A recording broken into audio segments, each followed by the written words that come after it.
Estamos de volta aqui no nosso estúdio com Cineide Lopes, presidente do Grupo Sociocultural Nossa Casa, uma pessoa encantadora, minha amicíssima do Face, é porque eu não entro tanto, mas quando eu entro eu sempre futuco e acompanho a vida dela, como é que funciona. Tudo bom, Cineide? Tudo bom, Elai. Para mim é uma honra, tá? Desde já estar aqui com você.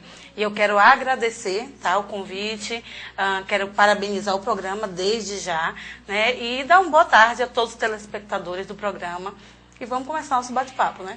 O que me motivou a novamente chamá-la para participar são duas coisas. Primeiro, o seu grupo, né? A Nossa Casa, que você desde a outra vez, ano passado, esteve aqui conosco. Nesse assunto, é verdade. Isso, eu preciso que você fale um pouquinho sobre isso.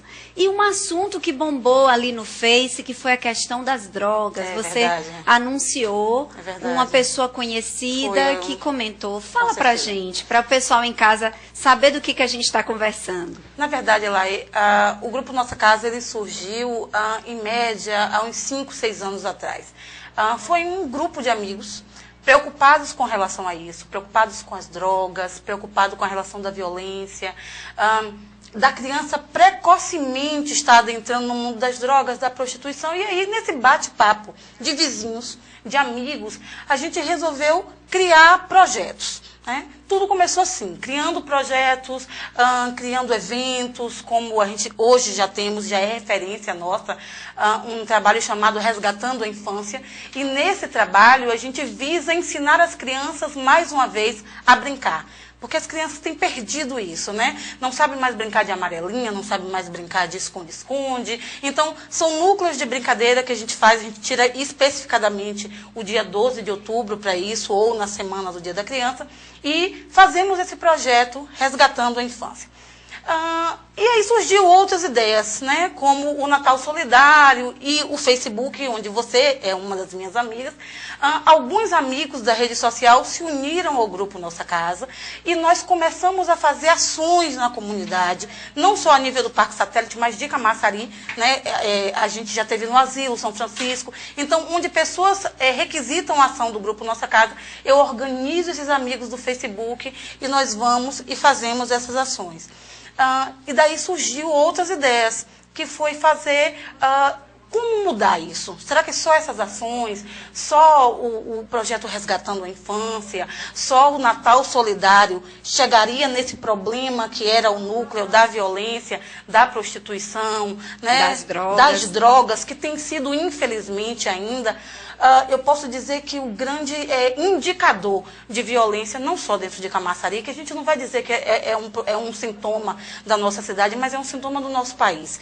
Né? A gente pode dizer até da América do Sul. Isso. Né? Cineide, eu queria só lembrar para as pessoas que brincar é vivenciar. Com certeza. Então, quando você fica muito naquele ambiente de televisão, ou então coloca sua filha somente ali em casa varrendo, ou fazendo esse tipo de coisa, não gera a vivência, que é o que a gente comentou agora, a importância dos parques, para que as pessoas vivenciem coisas, brinquem, gastem energia, aprenda, caiu no chão, pega, levanta, joga no lixo. Uma série de informações que são fundamentais nesse resgate da brincadeira. Com certeza. Agora, Cineide, olha, a questão das drogas é uma questão que assusta muito. E eu sei que a sua formação é em psicologia. É verdade. Né? Daí que ela é uma pessoa ótima, deliciosa para conversar, que sempre ajuda a gente a fazer os links. É verdade. Né? Mas é uma vantagem, né, da nossa área é essa. E eu queria saber de você. Você acha que os jovens do nosso século, eles estão mais sujeitos à questão da droga do que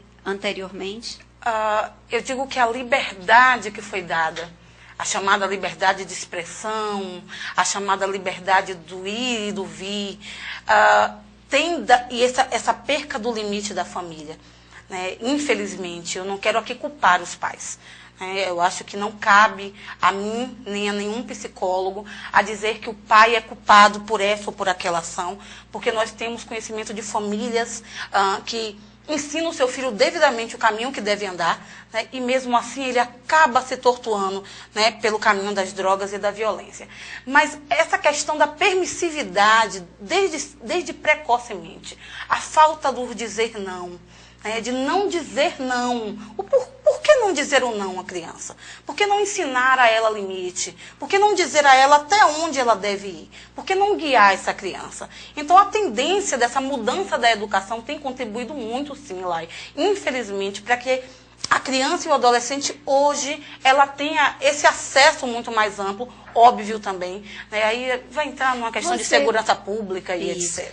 Mas você acredita que um dos equívocos dos pais tem sido o fato de que muitos pais querem ser muito mais amigos do que propriamente pais dos seus filhos? Com certeza. Ontem eu tive um diálogo com meu filho, se você acessar a rede, você talvez perceba esse diálogo. Só um exemplo, né? E a gente, quando você fala, você é uma pessoa de coração grande por ser psicóloga.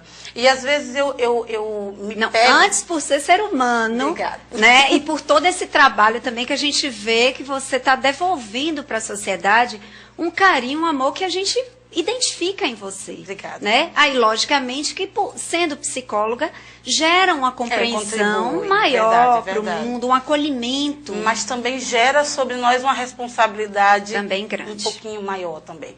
Então, o fato de eu ser professora, psicóloga, trabalhar numa ONG, então tudo isso perpassa na minha vida familiar. E aí, quando eu dou algumas normas, por exemplo, ao meu filho, eu só tenho o Tiago, você teve, né, a honra de conhecê-lo. O Tiago hoje está com 12 anos, caminhando para 13 anos, já está um rapazinho. Quando ele sai com os colegas, às vezes os colegas não compreendem o fato do limite, do horário de chegar em casa, né, dessa questão mesmo da educação. E aí, é essa questão que você traz, né, até onde vai? Né? Até onde vai esse limite? Até onde vai essa ação da família? Então, nós temos perdido isso. Nós temos perdido essa construção.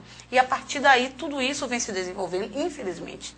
O jovem, o adolescente, entra numa fase muito complicada. Cineide vai confirmar isso para mim. É uma fase de afirmação de personalidade muito grande. É uma fase de descobertas, a mudança do corpo, a explosão das emoções, dos sentimentos, novos desafios, novos problemas. Você acredita que qual é a fase e o momento mais em que o jovem está mais susceptível a ser seduzido pela questão da droga? É uma pergunta que hoje ela é peculiar. Se nós formos atender a diferença dos contextos sociais, eu não posso chegar para você, Ilai, de uma forma incisiva e dizer que é a partir dos 13, dos 14 ou dos 15 anos. Porque isso também tem uma relação com o contexto social, tem também uma relação com o contexto socioeconômico. Então, varia muito de família para família e de criança para criança. Agora, sim, antigamente, a infância ela demorava um pouco mais de terminar. Era-se comum ver uma menina de 12, 13 anos brincando de boneca. Era muito comum ver um menino de 14, 15 anos pensando em namorar.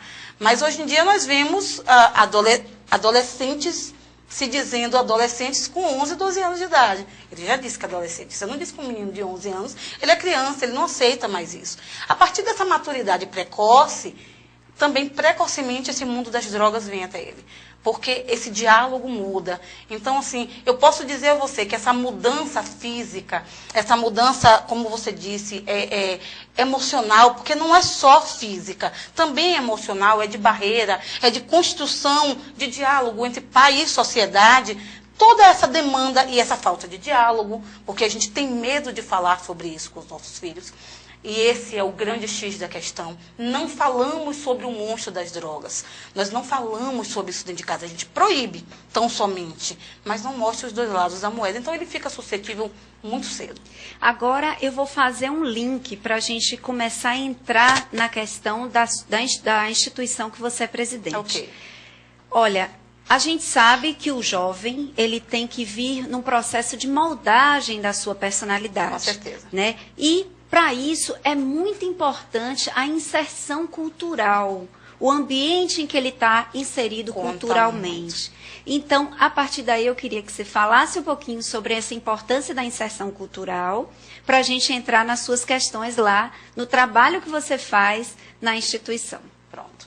Então, assim, pegando a partir disso que você falou, da inserção no mundo cultural, nós sabemos que, percebemos isso a partir de estudos e de observações, que crianças que precocemente, que quanto mais cedo, ela participa do mundo, por exemplo, uma coisa muito simples, no mundo da leitura, né, no ambiente da leitura, do teatro, né, que são coisas que antigamente se dizia que era de classe alta, mas graças a Deus nós percebemos que hoje, até aqui em Camaçari, nós temos isso, nós temos em nosso acesso à Cidade do Saber, que muitas vezes traz projetos aí de R$1, né, para você ter acesso à cultura. E essa criança que vai até o teatro, essa criança que lê, essa criança que está em contato com a cultura, ela constrói novos saberes. E a construção de novos saberes, ela larga toda essa questão de conhecimento. E a partir daí, uma nova percepção desse mundo.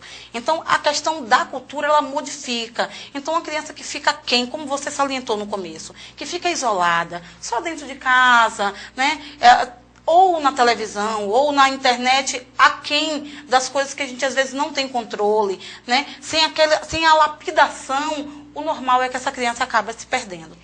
Você acredita, Cineide, que a proteção e a estabilidade que os pais possam, de alguma forma, garantir a seus filhos, ajudam a que eles não se seduzam por esse processo de buscar essas fugas?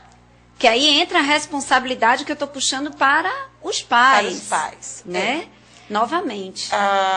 Volto a dizer que é relativo. Tá? Eu não quero de forma alguma, porque eu sei que você tem telespectadores que com certeza estão assistindo a nossa entrevista hoje e pode acabar se sentindo culpado a partir disso. Agora, óbvio que essa proteção do pai, eu não digo nem proteção, mas eu digo o cuidado, que são os cuidadores. Muitas vezes essa criança, ela está no cuidado do avô, ela está no cuidado da avó, de uma tia, porque o pai e a mãe, por uma questão de subsistência, ele tem que sair para trabalhar. Então, a gente não pode exigir, a construção da família hoje em dia é diferente da família. Você é mãe e você hoje está aqui trabalhando. A sua filha, com certeza, ela tem um cuidador hoje, mas ela tem que ter alguém que olhe por ela, que cuide dela e que dê esse limite. Então, é óbvio, lá, que essa questão de proteção, do cuidado, eu posso dizer que ela dá limitação para que isso aconteça. Ela não impede. Né? Infelizmente, a gente... como você viu na internet, que foi o que a gente colocou, nós temos visto crianças de 12, de 13, de 11 anos, à mercê de traficantes, dentro de Camaçari, dentro do Brasil, do nosso estado. Isso tem sido uma coisa comum nas periferias de grande cidade. Camaçari tem se tornado uma grande cidade. Com o passar do tempo, nós temos crescido muito. E com isso, as demandas sociais têm aumentado também. E problemas com as agora, drogas. Conversando com você, eu me lembrei de uma entrevista com o padre Fábio de Mello, em que ele diz que muitas vezes os pais sentam à mesa com os filhos, mas não existe diálogo, não existe intimidade, não existe troca. Então, por mais que a gente garanta estabilidade, você tem que, de alguma maneira, se importar pela vida do seu filho. Não a ponto de viver a vida do seu filho, porque aí é demais, porque tem pais que extrapolam. Mas se importar com o futuro dele, guiar, dar régua com passo. Com certeza. Agora, Cineide, eu queria saber quais são as atividades lá do grupo Nossa Casa. Falar do grupo Nossa Casa me faz sorrir, né? Porque para mim é um orgulho. Eu sempre, como eu já te disse, para mim o grupo Nossa Casa é como se fosse um filho meu. Eu tenho como um grande parceiro, ele está aqui hoje, é meu esposo. Então, eu tenho que, desde já, parabenizar ele, porque ele vestiu a camisa do Grupo Nossa Casa, foi um sonho que um grupo teve, e hoje o Grupo Nossa Casa é em cima da minha residência, porque a gente não tinha onde construir a nossa sede, construímos, então, com autorização do esposo, nos cedeu, parceiro. Né, meu parceiro mesmo, e a gente conseguiu construir, né, a nossa sede. Com essa construção da sede foi onde veio aquelas ideias que eu te disse. O que poder fazer, né, para também contribuir, para tirar essa criança um pouco da rua e trazer uma outra noção para ela de vivência. Então a gente conseguiu alguns parceiros. Certo. Agora, o que eu queria também saber de você é assim, como é que uma criança, um jovem, pode entrar e participar desse grupo? Existe uma ficha? Funciona como um colégio normal? Um apoio psicossocial? O que é? Detalha isso pra gente. Então, assim, a criança e o pai que tem interesse de que a criança participe das atividades do Grupo Nossa Casa, nos procura na sede, né, no espaço do Grupo Nossa Casa, e nós vamos preencher uma ficha com ela, cadastrando ela, como em qualquer, né, instituição, para que a gente venha saber quem é o pai, a mãe, o endereço, né, nada tão específico. A partir daí, esse pai é convocado, por exemplo, nós temos uma turma de capoeira, né, onde nós temos parceiros, que é o Grupo Porto da Barra, que utiliza a nossa sede, né, para dar aula de capoeira. Então, essa galera que vem dar aula com a gente, então, qual é o cuidado que eles têm? Os meninos que vêm ter aula, os pais vêm junto, pelo menos na primeira aula, para convocar os pais a terem essa parceria. Porque o pai tem que saber da importância do esporte, né, a importância da cultura na vivência da criança. Então, a gente tem um bate-papo com os pais, a partir daí a criança começa a tomar as aulas. Que é o que a gente tem. A gente tem capoeira, hoje a gente tem uma turma de boxe, a gente está começando agora uma aula de dança, tanto infantil quanto de adulto agora também. Surgiu uma parceira muito legal que vai começar a aula de inglês. A gente está surgindo agora uma parceria, vamos ter uma reunião até agora com a Secretaria de Esporte da cidade para falar sobre isso, para falar sobre aeróbica, porque a gente tem percebido a questão da necessidade da construção de saúde na vida dos idosos também. Então, a gente está querendo fazer um projeto caminhada na nossa casa. Então, a gente tem alguns projetos em construção, né, que ao longo dos anos a gente vai desenvolvendo com calma, né, como toda criança, né, crescendo devagarzinho. Agora, uma pergunta pessoal. E como é que fica a sua vida íntima, com marido e filho, com uma escola em cima? Uma escola não, a nossa casa é muito mais do que isso. Muito mais que uma escola. Né? Então, como é que fica a vida pessoal? Porque, por exemplo, um grupo de dança repete a mesma música várias vezes para acertar o compasso. É verdade. O grupo de capoeira toca ali e tal, no horário que pode ser que seja... Como é que fica isso? Para você gerir e organizar, separar o que lhe cabe e o que cabe à nossa casa. É verdade. É uma pergunta peculiar. Quando a gente quando pensamos em fazer o grupo Espaço Sociocultural Nossa Casa em cima da minha residência, pensamos sobre isso. Porque eu perderia, em parte, né, um pouco da minha liberdade. Cineide Lopes, né, mãe, esposa. É onde eu digo a você, graças a Deus eu tive uma parceria legal entre marido e filho, essa compreensão. O Tiago participa de quase todas as atividades em cima, então na maioria das vezes ele está lá. E Onésio do meu lado.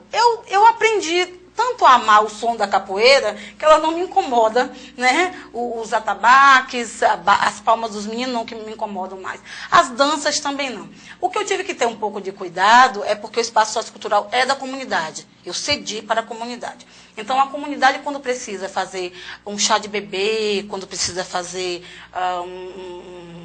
batizado, uma festa de casamento, que é pequeno, né? Nosso espaço ainda não é muito grande. Eu cedo esse espaço para a comunidade, né, gratuitamente, nós não cobramos nada a eles, mas eu acabei dando limite de horário, como, por exemplo, o horário do silêncio, às 10 horas da noite. Então, eu digo que eles têm o direito de utilizar, mas às 10 horas da noite, né, tem que encerrar. Alguns fazem, dona Cineide, dá para dar uma esticadinha, até 10h30, a gente estica, mas a gente não passa disso, por uma questão até de cuidado, porque é vizinhança, né, nós não somos um espaço de lazer, então a gente tem todo esse cuidado, tanto que os horários de aula também, então tudo isso, e acaba facilitando um pouquinho a minha vida. E pessoas de outros bairros? Você tem pessoas que venham de outras localidades para participar do grupo?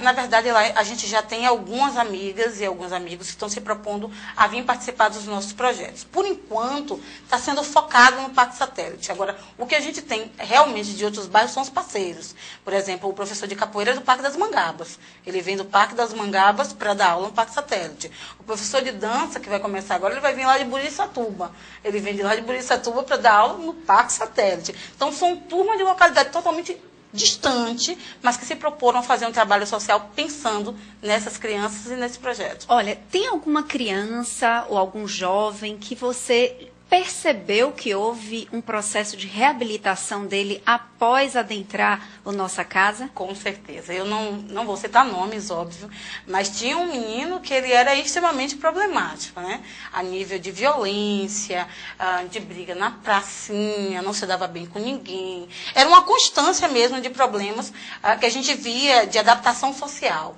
Depois que ele começou, e hoje ele nem faz todos os... Ele vai, ele olha, ele observa, ele fica. Ele ainda não tem participado dos eventos.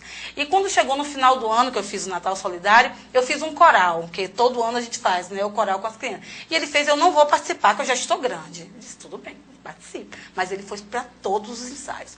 Quando terminou, que a gente participou, e as crianças cantaram, ele veio, me abraçou, já um rapazinho, já. E ele fez assim, ano que vem, dona Cineide, posso lhe chamar de tia? Eu disse, pode. Então, tia Cineide, ano que vem eu participo de tudo. Então, a gente percebe a mudança no comportamento, na fala, no tom da voz. Agora, você como psicóloga, vamos supor que chegue um aluno e que você veja que esse aluno está indo além da sua capacidade de conduzi-lo.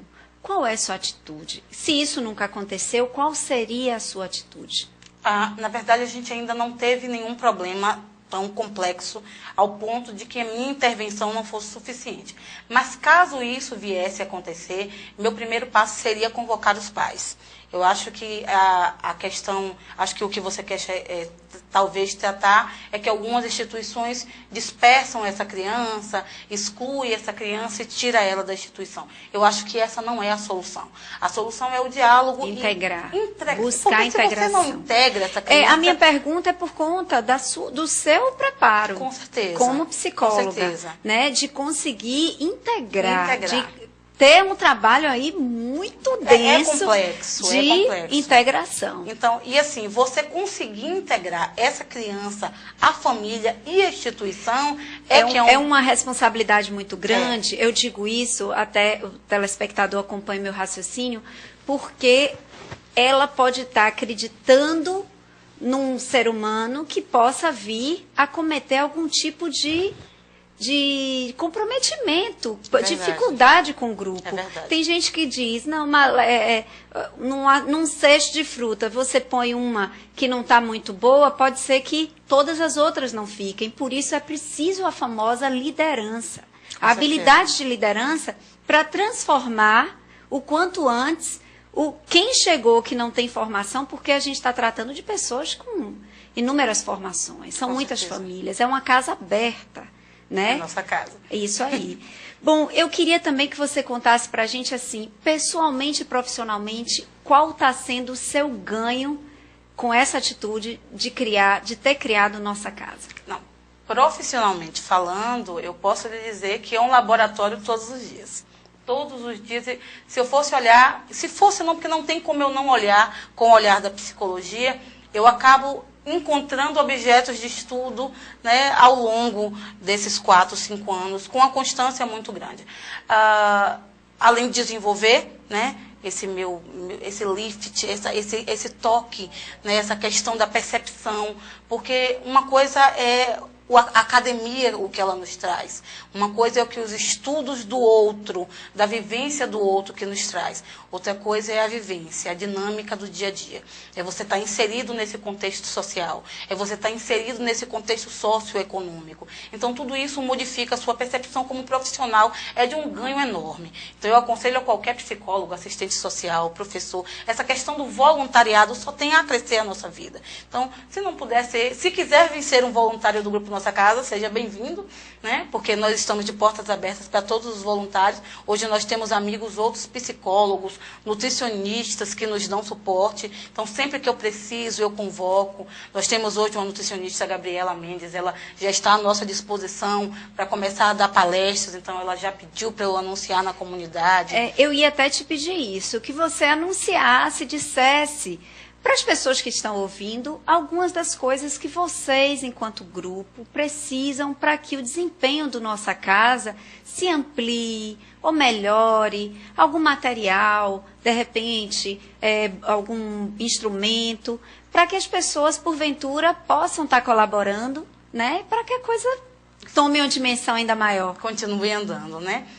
Então, eu vou aproveitar o link, vou aproveitar o guincho e vou convidar aos amigos que sentirem, né, no seu coração, na sua alma, de nos ajudarem. O Grupo Nossa Casa, na verdade, a gente ainda tem começado, como eu disse a você, a caminhar com passos pequenos. Estamos, né, gradativamente, degrau a degrau, crescendo. Mas como, por exemplo, com esse projeto que a gente tem de esporte, um exemplo, boxe, agora nós estamos buscando parceiros que possam nos doar luvas, o saco de boxe que a gente tem está muito velho. Então, a gente está mudando, né, todo o arsenal deles de trabalho.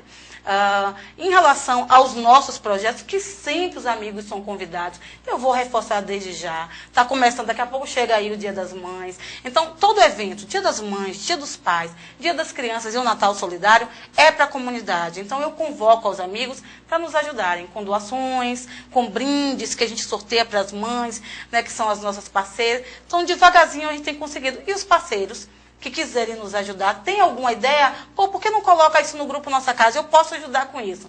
Seja bem-vindo. Bom, a gente quer agora, Cineide, que você deixe os seus contatos, tanto os telefônicos quanto os da internet, que eu sei que também são muito utilizados por você. Eu quero deixar para vocês, podem ligar para mim no 9202-4562, esse está sempre ligado.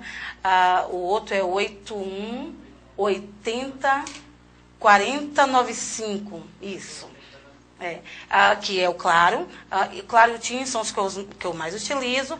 Meu MSN, se quiser mandar, que é o MSN, e-mail, cinedelopes@msn.com, e o Facebook, Cineide Lopes, pode colocar lá que eu estou lá online todos os dias. Bom, eu queria agradecer a presença de Cineide, eu que agradeço, né, que realmente é um encanto conversar com você. Queria combinar pautas assim agora específicas, quando tiver um assunto bom de internet. Pronto. Outro dia teve um assunto polêmico que disseram que as pessoas tinham que diminuir a quantidade de filhos.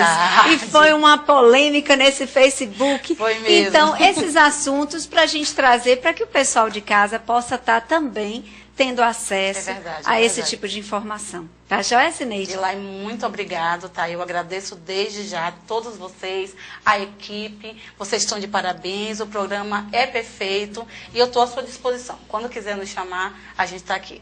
Bom, agora antes de finalizar o programa, nós recebemos um pedido aqui. Uma jovem chamada Tamires Lima Mangueira, de 19 anos, teve uma complicação pós-parto e os glóbulos vermelhos reduziram muito. Ela está necessitando de doação de sangue, pois está fazendo hemodiálise. São 5 sessões de hemodiálise, sendo que necessita de 20 pessoas a cada sessão.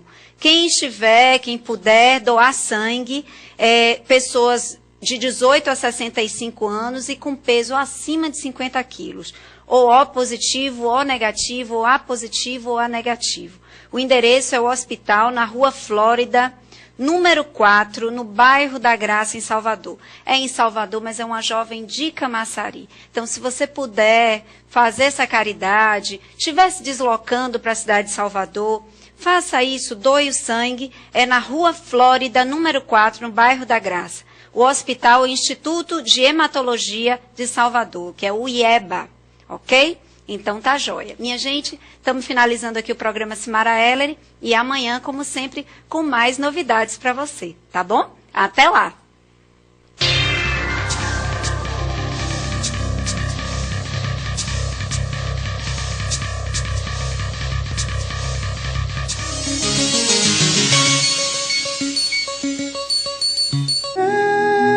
Quanto vale um sorriso? Quanto vale um olhar de esperança?